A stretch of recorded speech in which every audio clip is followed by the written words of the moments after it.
Abra sua Bíblia, então, no livro de João, capítulo 17. Nós vamos, assim, eu vou fazer algo em comum nos meus sermões, porque nós vamos, assim, meditar um pouco no texto bíblico, e eu quero ler alguns versos com vocês, e vamos ler muitos versos, por isso você tem que estar com a sua Bíblia em mãos, porque nós vamos ler agora o capítulo 17 do livro de João. Abra sua Bíblia no livro de João, no Evangelho de João, capítulo 17, ok? A partir do verso 1, acharam aí, amém? Evangelho de João, capítulo 17, a partir do verso 1, na minha e na sua Bíblia, vem dizendo o seguinte: Tendo Jesus falado estas coisas, levantou os olhos ao céu e disse: Pai, é chegada a hora, glorifica o teu Filho, para que o Filho te glorifique a ti, assim como lhe conferiste autoridade sobre toda a carne, a fim de que ele conceda a vida eterna a todos os que lhe des. E a vida eterna é esta: que te conheçam a ti, o único Deus verdadeiro, e a Jesus Cristo, a quem enviaste. Eu te glorifiquei na terra, consumando a obra que me confiaste para fazer. E agora, glorificar-me, ó Pai, contigo mesmo, com a glória que eu tive junto de ti, antes que houvesse mundo. Manifestei o teu nome aos homens, que me deste do mundo. Eram teus, tu nos confiaste, e eles têm guardado a tua palavra. Agora eles reconhecem que todas as coisas que me têm dado provêm de ti, porque eu lhes tenho transmitido as palavras que me destes, e eles as receberam, e verdadeiramente conheceram que saí de ti, e creram que tu me enviaste. E por eles eu rogo, não rogo pelo mundo, mas por aqueles que me deste, porque são teus. Ora, todas as minhas coisas são tuas, e as tuas coisas são minhas, e neles eu sou glorificado. Já não estou no mundo, mas eles continuam no mundo, ao passo que eu vou para junto de ti. Pai Santo, guarda-os em teu nome, que me deste, para que eles sejam um assim como nós. Quando eu estava com eles, guardava-os no teu nome, que me deste, e protegia-os, e nenhum deles se perdeu, exceto o filho da perdição, para que se cumprisse as Escrituras.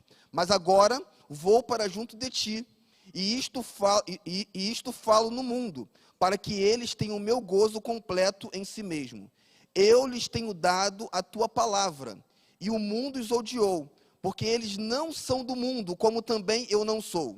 Não peço que os tires do mundo, e sim que os guarde do mal. Eles não são do mundo, como também eu não sou. Santifica-os na verdade. A tua palavra é a verdade. Assim como tu me enviastes ao mundo, também eu os enviei ao mundo. E a favor deles eu me santifico a mim mesmo, para que eles também sejam santificados na verdade. Essa é a oração sacerdotal de Cristo Jesus. Quando Jesus proferiu essa oração, ele estava no cenáculo e próximo aos seus discípulos. Era um momento, igreja, de muita angústia para eles. Porque, afinal de contas, eles sabiam que havia um plano para trair Jesus. Um plano para que Jesus fosse preso. E o próprio Jesus já tinha orientado os discípulos que esse momento chegaria. A festa da Páscoa estava se aproximando e Jesus havia explicado para os discípulos que em pouco tempo ele seria traído, seria preso, seria julgado injustamente, seria morto, mas havia dito também que ele iria ressuscitar. Esse texto aqui do livro de João, do Evangelho de João, capítulo 17, é a maior oração escrita por Jesus na Bíblia. E nessa oração é interessante, porque Jesus ali, ele poderia assim separar essa oração, ele separou em 3 pontos principais. Se você ler do capítulo 17, versículo 1 até o versículo 5, Jesus, ele ora por ele mesmo. Se você ler também do verso 6 até o verso 19, Jesus, ele ora pelos seus discípulos. E se você avançar a partir do verso 20, Jesus, ele ora por aquelas pessoas que ainda iriam crer em sua palavra. Esses versos trazem algumas lições para a gente. A primeira grande lição é que era um momento de extrema angústia, e na Bíblia você percebe, Jesus, ele tinha sempre o hábito de orar. Quando a situação era tranquila, Jesus orava. Mas quando a situação ficava difícil, Jesus também orava. Aí que ele buscava mais o Pai em oração. E esse momento era um momento de angústia. E Jesus, ele foi fazer o que ele sempre fez na sua vida, que era buscar o Pai. A primeira lição para a gente aqui é bem clara. Nos momentos que nós passamos por lutas, dificuldades, a solução na vida de um cristão se encontra na oração. Sabe, às vezes nós imaginamos que a oração é só um momento, é uma prática costumeira que você se ajoelha e você faz aquela oração decorada e pronto, acabou. Claro que não. Jesus deixa claro na história dele que a oração tinha um papel fundamental. Você sabe que Jesus, ele nunca deixou de ser Deus. Mas durante o momento que ele viveu aqui nessa terra, ele abdicou da sua divindade, no sentido de não usar o poder que ele tinha como Deus. Então, sendo assim, Jesus precisava ter uma vida de oração. Jesus constantemente orava. Nós podemos crer que Jesus venceu, não porque ele era Deus, mas ele venceu porque ele orava. Ele venceu porque ele buscava. E aqui no texto bíblico é interessante, ele é separado assim nessas três partes. Mas na mensagem de hoje eu queria convidar você a meditar um pouco no conteúdo desta oração, dessa oração sacerdotal. E eu queria separar aqui em três partes principais, né? A primeira parte do conteúdo dessa oração é que Jesus, nesta oração, ele trata do tema da salvação, ok? Primeiro ponto aqui, Jesus, ele trata o tema da salvação. Segundo ponto que Jesus trata nessa oração aqui, ele trata o tema da santificação. E o último tema que Jesus trata nessa oração, ele trata o tema da unidade. E eu queria passear um pouquinho sobre esses três pontos principais do objetivo de Jesus nesta oração. Bom, o primeiro ponto que eu disse para vocês, Jesus, ele fala sobre o tema da salvação. Se você abre aqui no capítulo 17, já no versículo 2, assim ele diz o seguinte, no versículo 2, ele destaca o seguinte, diz assim: assim como lhe conferistes autoridade sobre toda a carne, a fim de que ele conceda a vida eterna a todos que lhe destes. Aqui ele está falando claramente sobre salvação. Jesus aqui ele fala que havia sido dada autoridade para ele. Primeiro ponto aqui, igreja. A oração sacerdotal deixa claro que o único que tem autoridade para salvar em todo o universo é o nosso Senhor Cristo Jesus. Amém? Não é uma denominação que nos salva. Não é a guarda do sábado que nos salva. Não é o fato de você vestir uma roupa comportada que te salva. É claro que algumas coisas do nosso estilo de vida, elas são uma consequência natural de quem foi salvo por Cristo. Mas o texto bíblico, Jesus deixa bem claro que a ele havia sido dada autoridade para salvar. É o primeiro ponto que ele fala aqui. E como ele fala que foi dado para ele autoridade para salvar, depois ele define, o próprio Jesus, ele define o que é vida eterna. Se eu perguntasse para você assim, o que é vida eterna? Você sabe que uma vez uma pessoa tentando explicar o que é vida eterna, ele disse que seria como existisse uma montanha mais alta que o Everest, mas em vez de ser de terra ou de rocha, ela fosse de um metal maciço, e aí você teria uma ave, e essa ave viajaria uma vez a cada 1000 anos, ela iria no topo daquela montanha mais alta do que o Everest, e ela daria uma bicadinha naquele topo. E aí a pessoa diz o seguinte, olha, quando essa ave conseguir consumir toda aquela montanha, desgastar toda a montanha, teria passado 1 segundo da eternidade. Então a eternidade é algo inimaginável para o ser humano. Mas Jesus, ele tem autoridade para dar vida, e ele tem autoridade também para definir o que é vida eterna, o que é eternidade. E no texto bíblico aqui, ele falando sobre salvação, primeiro ponto, no verso 3, ele diz o seguinte: e a vida eterna é esta, que te conheçam a ti, o único Deus verdadeiro, e a Jesus Cristo, a quem o quê? Enviaste. Então, se perguntarem para você assim, o que é vida eterna? Não é essa ilustração que o pastor contou aqui. Vida eterna, no sentido bíblico, o próprio Jesus definindo, consiste em conhecer a Deus e conhecer a Cristo Jesus. Isso é vida eterna. Ele diz de forma bem clara, quando conhecemos a Deus, e a vida eterna é esta, que conheçam a ti, o único Deus verdadeiro, e a Jesus Cristo, a quem enviaste. Vida eterna é encontrada quando conhecemos a Deus. Agora entenda uma coisa, o povo da galeria, quem está assistindo em casa, aqui na igreja aqui, ó. Esse conhecer a Deus, no sentido bíblico de João, não é conhecer da forma que a gente imagina, só de ouvir falar, só de saber que Jesus existe. Alguns dizem assim, não, eu já ouvi falar sobre Jesus, eu conheço Jesus. Não, conhecer aqui significa um conhecimento de intimidade. Significa alguém que se relaciona com Ele. Ele está dizendo o seguinte, olha, a vida eterna é isso aqui, ó. É você conhecer profundamente a Jesus Cristo. E conhecer profundamente a Deus o Pai. Quando você tem isso, você começa a viver a vida eterna. E é claro que esse conhecimento aqui, não é um conhecimento assim de alguém que conhece o todo de Deus. Porque Deus, igreja, é impossível de ser conhecido em sua totalidade. O ser humano pode passar a eternidade e nós nunca conheceremos o todo de Deus, porque Deus é eterno. Mas a grande questão do texto bíblico é, já que Deus é eterno, já que Deus é intangível, já que é impossível você conhecer a totalidade de Deus, ele está dizendo o seguinte, a vida eterna é você passar a eternidade conhecendo cada dia um pouco mais de quem é Deus.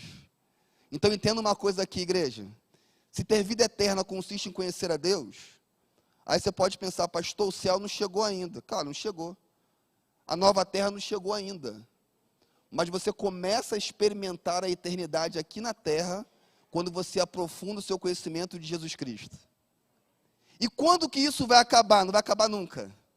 Você vai estar na eternidade e aprofundando o seu conhecimento de Jesus. Ele fala aqui sobre salvação, sobre esse conhecimento. É impossível conhecer a totalidade de Deus, mas a vida eterna consiste em você avançar conhecendo a Deus. Um outro ponto interessante também nessa questão da salvação, é que no versículo 4, ele diz o seguinte, eu te glorifiquei na terra, consumando a obra que me confiaste para fazer. Olha que texto interessante, pessoal, ele fala assim, consumando. Lembra que na cruz, Jesus falou assim, está consumado? Quantos lembram? Lembram, né? Pega um pouco de água para mim, pessoal, por favor. Acho que não tem ali. Jesus diz na cruz assim, está consumado.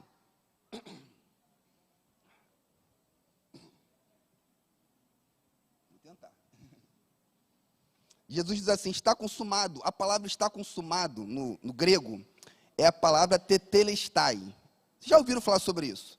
A palavra tetelestai significa o seguinte, está pago. Funcionava assim, quando alguém tinha uma dívida, na época de Cristo, abria um crediário lá nas casas de Bahia daquela época, e ela começava a pagar em 48 vezes lá. Quando ela pagava a última parcela daquele empréstimo, daquele financiamento, ela falava assim, tetelestai, significa o seguinte, está pago, não devo mais nada. Jesus, quando disse na cruz assim, tetelestai, ele disse assim, olha, está pago. O que o ser humano devia, ele não deve mais, paguei a dívida. A dívida do pecado que leva à morte, agora está pago, acabou. E aqui nesse texto ele diz assim, Pai, eu consumi, está consumado o que o Senhor pediu para me fazer. Ele fala, eu te glorifiquei na terra, consumando a obra que me confiaste para fazer. Ele está dizendo o seguinte, eu terminei a obra, eu preparei os discípulos, eu preparei um povo, agora está pronto. E aí é interessante que nesse texto, Jesus agora, ele reivindica algo que durante 33 anos, Jesus abriu mão. Entenda uma coisa, igreja, aqui é algo que Jesus, durante a eternidade, nunca tinha vivido sem. Mas durante 33 anos, ele abriu mão. No versículo 5, ele diz assim, e agora, glorifica meu Pai contigo mesmo, com a glória que eu tive junto a ti, antes que houvesse o quê? Mundo. Você consegue entender a profundidade desse texto, igreja? Jesus está dizendo o seguinte, olha, Pai, eu vim aqui nessa terra, eu cumpri a minha missão, vou pagar o preço agora, mas a minha obra está completa, está sendo consumada agora, mas é o seguinte, Pai, já que eu completei a minha obra, eu estou ansioso para ser um com o Pai novamente. Estou ansioso para ter a glória que eu tive desde antes do mundo ser fundado. Porque esse texto aqui, ele deveria ser lido assim junto com Filipenses 2, versículo 5 até o versículo 11. Se você abrir a Bíblia em Filipenses capítulo 2, versículo 5 até o versículo 11, abra aí na sua Bíblia. 2, versículo 5 até o versículo 11 de Filipenses. Filipenses capítulo 2, versículo 5 até o versículo 11. Ok? Então está sendo aberto ali. Enquanto eu bebo a água, a irmã Inês vai ler esse texto aqui para a gente. Já acharam aqui, amém? Filipenses capítulo, abra aí, ok? Já achou, amém? Lê para a gente aqui. 2:5. Tende em vós o mesmo sentimento que houve também em Cristo Jesus.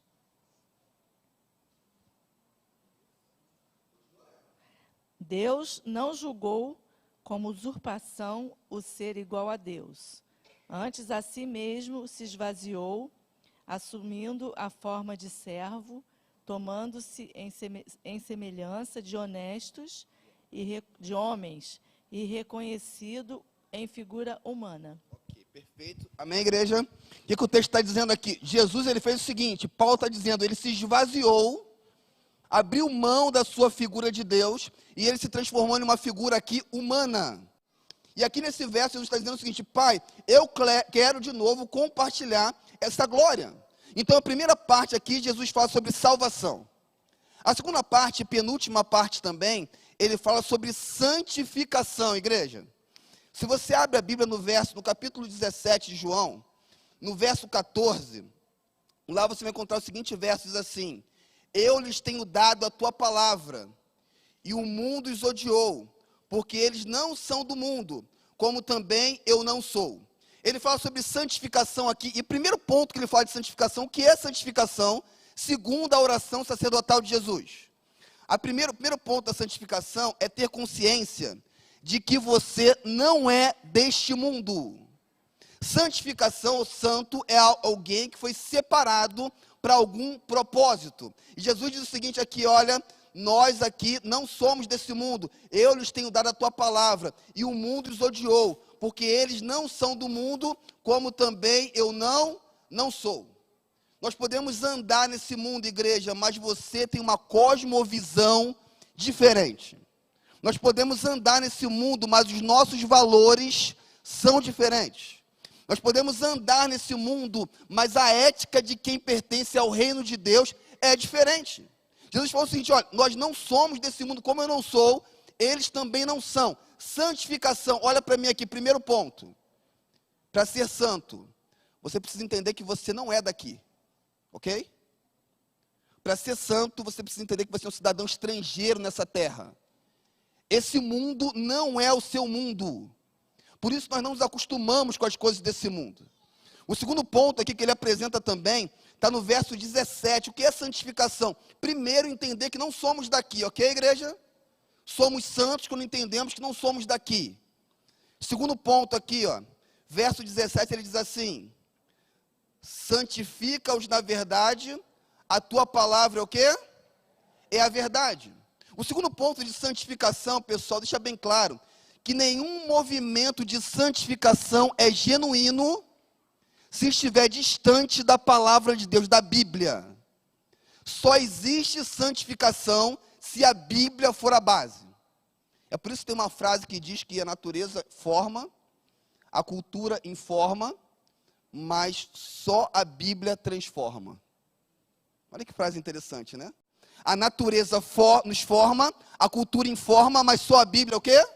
Transforma. Não existe santificação sem Bíblia. Então ele deixa bem claro ali, a Bíblia precisa ter a base. E hoje em dia, nós vivemos uma tendência de uma geração que assume uma religião muito de sentimento.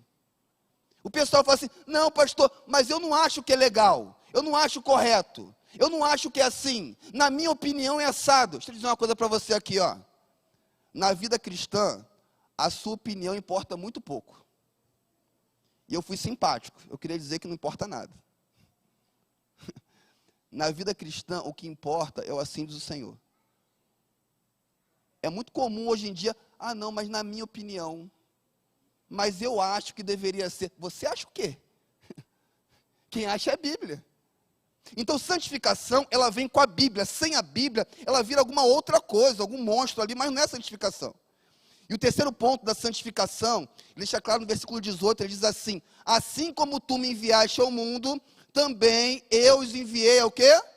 Ao mundo. Aí é interessante, igreja. Primeiro ele diz o seguinte: olha, vocês não são do mundo, ok, igreja? Nós não somos do mundo, amém? Só que depois ele fala assim: mas eu estou enviando eles para o mundo. Olha que interessante, né? Vocês não são do mundo, mas eu estou enviando eles para o mundo. E por que Deus envia a igreja para o mundo? Você sabe que a palavra igreja, eclesia, tem a ver com enviados para fora também. Você fazia um trabalho fora. A igreja viva, ela trabalha para fora, não para dentro só. E aí tem uma frase do Marco de Benedicto, que eu achei interessante, da revista Adventista, que ele disse o seguinte, escreveu o seguinte: a igreja foi chamada para sair do mundo, a fim de voltar ao mundo, sem tornar-se mundo e nem deixar de ser igreja. Olha só que texto interessante, né? Vou ler de novo para você. A igreja foi chamada para sair do mundo, a fim de voltar ao mundo, sem tornar-se mundo e nem deixar de ser igreja. Qual é o papel nosso como igreja? Para que nós nos santificamos? A santificação não é para você ficar em uma montanha, igual um monge, quem sabe, meditando. E aí você não fala com ninguém porque você é santo. Aí você não cumprimenta o vizinho porque você é santo. Aí você não se mistura com ninguém porque você tem festa da família. A sua família não é da igreja. Aí você não vai na festa porque você é santo. Você tinha que estar lá. Mas pastor, mas minha família não é da igreja. Mas qual é a visão que seus familiares vão ter de você? Aquele camarada ranzinza, chato, que não se mistura com ninguém? A igreja, a santificação vem para que você esteja lá, vá no mundo, mas sem ser mundo, para que o mundo perceba a diferença do cristão e eles queiram fazer parte do mesmo povo que você. Esse é o propósito. Jesus falou sobre santificação. E santificação nunca está desassociado de missão. Entendeu, igreja? Quem é santo, prega o evangelho. Santificação não está distante de missão. E o último ponto, quero encerrar com esse, que Jesus trata aqui. Jesus trata da unidade espiritual. Unidade. Se é um tema assim central na Bíblia, igreja, é o tema da unidade. O modelo bíblico para a igreja, né, é o modelo de unidade espiritual. O apóstolo Paulo, ele usa até o corpo como exemplo. O corpo é o melhor exemplo da unidade, porque no corpo todos os órgãos, eles trabalham em prol da vida. Então, a unidade é o foco. E quando chega aqui no versículo 21, ele diz assim, ó: a fim de que todos sejam um, como és tu, ó Pai, em mim, e eu em ti, também sejam eles em nós, para que o mundo creia que tu, o quê? Que tu me enviaste. Aqui no texto bíblico deixa bem claro que o que ele sonha para a igreja é uma unidade semelhante à unidade que que Jesus tem com o Pai. E qual é o propósito dessa unidade? O verso 21 deixa bem claro.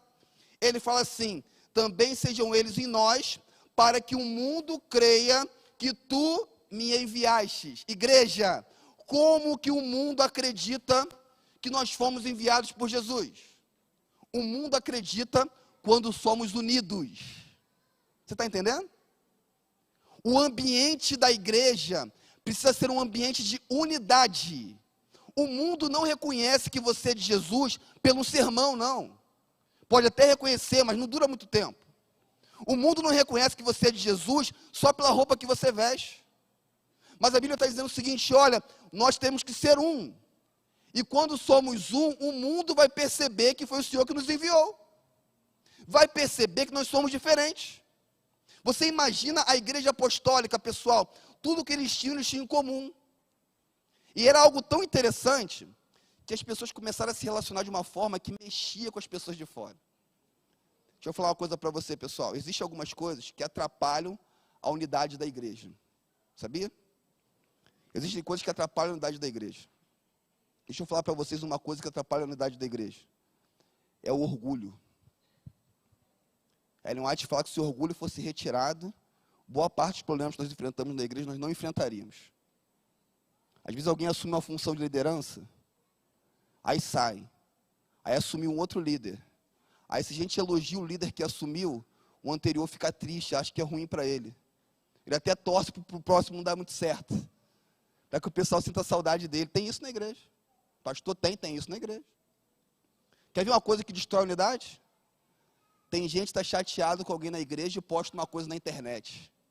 Aí posta assim: não suporta essa hipocrisia da igreja. O pessoal fala que é crente, um bando de hipócrita. Quando o pessoal posta isso na internet, você acha que os críticos da igreja se convertem ou ficam mais críticos? Mais críticos. Tem tanta coisa boa da igreja, mas você percebe que essa pessoa nunca posta nada. Aí acontece alguma coisa ruim, quer postar na internet e dizer o seguinte: ah, não, tem hipocrisia lá. Mas vai ter hipocrisia na igreja mesmo, igreja. Tem hipocrisia porque aqui são pecadores. São pecadores aqui, sim. Mas a grande questão é que alguns ali vão postar na internet, não postam nada positivo, mas postam negativo da igreja. Quer ver uma outra coisa que destrói a unidade da igreja? E eu finalizo com isso, é a crítica à liderança. Deixa eu falar aqui, igreja, olha só. Deixa eu falar uma coisa aqui. Eu já falei para vocês, vou repetir, preste atenção aqui você, ó. Eu já visitei jovem, adolescente, que quando eu chegava na casa, eles não tinham nenhum respeito pela minha pessoa. Que o pai e a mãe falavam assim: pastor, visita meu filho que está afastado. Eu visitava. E quando chegava não tinha um respeito. Sabe o que eu comecei a perceber, igreja? São filhos que cresceram em lares, que na hora do almoço, o papo principal era a crítica à liderança da igreja. Pai e a mãe falando assim: ah não, porque esse pastor é tudo igual, não presta não, esse pastor é horrível. Ah, aquele ancião da igreja, misericórdia. A escola sabatina não gostei. Ah, porque aqueles diáconos só pensam neles. Não, o pessoal da comissão pensa que eles são quem? Aí vai a criança lá, ó, 5, 6 anos, 2 anos, ouvindo, crescendo, ouvindo isso. Aí a criança sai da igreja, aí vem o pai e fala assim: pastor, visita meu filho. Aí eu chego lá. Ele olha para mim, sabe quem que eu sou? Eu sou aquele pastor igual a todos os outros. Porque ele cresceu ouvindo o pai dele falar a vida toda isso. Igreja, isso destrói a liderança da igreja, destrói a unidade. Eu tenho filhos. Escuta aqui, ó. Vocês nunca vão ver eu brigando com o professor da classe dos infantis lá, para proteger meus filhos. Assim, na frente deles não. Posso conversar individualmente. Vocês nunca vão ver eu chegando lá, virando para algum ancião e falando para o meu filho assim: ah não, o ancião está fazendo besteira. Não. No meu carro, ó, no meu carro, na mesa onde eu almoço, os meus filhos só escutam elogios para a liderança da igreja. Porque a liderança é perfeita? Não. E quando erra: ah, papai, mas não sei quem fez isso. Ah, meu filho, acontece, papai também erra. Mas ele é um homem de Deus, ele é uma mulher de Deus. Sabe por quê, igreja? Porque pode chegar um momento que eu preciso de um líder meu. Pode chegar um momento que eu não vou ter como chegar na minha filha, mas aí tem uma líder do ministério infantil, tem uma líder dos adolescentes, tem um líder de jovem, que vai chegar, vai conversar com ela, e ela vai ouvir aquele líder. Porque o pai dela sempre disse que aquele líder é uma bênção. Igreja, hoje é a oportunidade de investirmos na unidade. A gente vai ter o lava-pés agora. Quero convidar você agora, ó. Eu não sei se o diabo tem atuado na sua vida para impedir que você invista na unidade da casa de Deus. Mas Deus está trabalhando em você hoje, convidando você para tomar uma atitude primária, que você entender que Deus está preocupado com a salvação, com a sua salvação, amém? Está preocupado. Mas Deus está preocupado com a igreja, que ela tenha unidade também. Deixa eu perguntar aqui, ó, tem alguma coisa, não precisa levantar a mão não, que está atrapalhando a sua unidade ao corpo de Cristo? A gente vai descer agora. O momento do lava-pés é o momento de nós prepararmos o nosso coração para isso. Alguns já lavaram. A gente vai ter que ir para os louvor aqui. Pode ser que tenha um ou outro que não lavou. Se tiver um outro que não lavou, você pode descer, vai ter um espaço para lavar os pés lá. E você vai voltar em uns 10 minutinhos. E aí nós vamos começar a Santa Ceia. Mas nesse momento alguns pensam assim, pastor, mas eu não posso participar da Santa Ceia. Deixa eu explicar, muito bom explicar. Santa Ceia não é para todo mundo. Santa Ceia é só para quem é pecador e precisa de salvação. Você está entendendo? Pastor, mas eu não perdoei meu irmão, estou com raiva do meu irmão. Então é para participar da Santa Ceia. Pastor, mas eu me examinei e percebi que estou fazendo um montão de coisa errada. Ok, você quer abandonar? Se você quer abandonar, você vai participar da Santa Ceia. Eu falo, Senhor, por mim mesmo não consigo, mas eu quero que o Senhor me ajude a abandonar esse pecado que está me assediando. A Santa Ceia é o remédio de Deus para a nossa indolência espiritual. Então eu quero perguntar aqui, quantos querem sair transformados aqui nesse dia pelo poder de Deus? Amém? Deixa eu fazer uma oração com você. Se você não lavou os pés ainda, você pode se direcionar. Vai ter um local específico para você, a maioria já lavou. A equipe do louvor vai cantar 2 músicas aqui. E logo depois dessas 2 músicas, nós vamos começar o momento da Santa Ceia. Vamos orar. Querido e bondoso Pai, nos ajude, Senhor, a nos aproximar cada vez mais do Senhor. Transforme o nosso coração para que possamos sair daqui modificados por Ti, Senhor.